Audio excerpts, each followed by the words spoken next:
有客户说要装潢了，家里很多电器不要了，但是交给人来看过，出了700块钱，但是客户要800块钱，所以说没谈成，问我要不要。我们去看一下。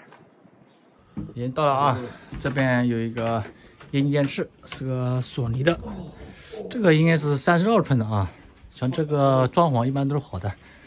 然后这边有一个空调，是个夏普的25，那说明是个1匹的。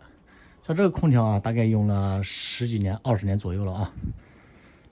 外机就是这个方向，这边是个5楼，等会儿拉下去就有点累了。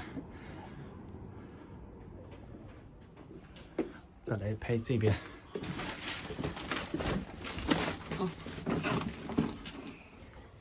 这边还有个热水器，燃气的热水器啊，这个连内的，这是带温度调节的，是个恒温的啊，不像那种档位的，都是好的。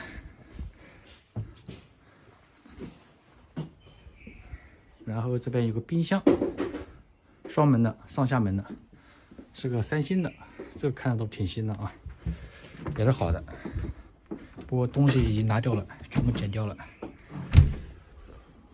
这边还有个电视机，是个 LG 的，这个挺大的，看起来像50寸左右。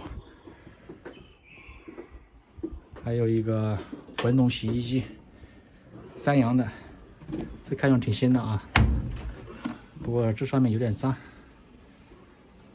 也是好的。不过像这种滚动洗衣机又重，而且这个价格也卖不上去啊，最多也就卖几十块钱。还有这个空调是个日立的，这10几年了，大概靠10年左右。10年不到。看这个日期是17年11月份的。这个空调啊还是蛮新的啊。这个是个变频空调。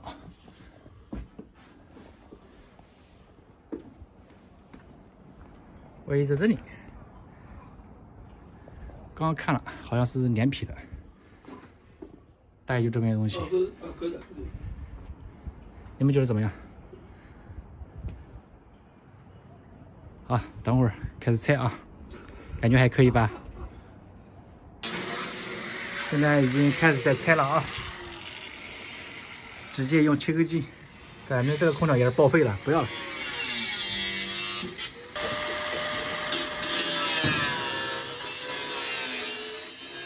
空调已经全部拆下来了。这是电视，这是外机，开始收拾工具，准备拿走了。你们觉得这个800块钱回收这么多电器划不划算？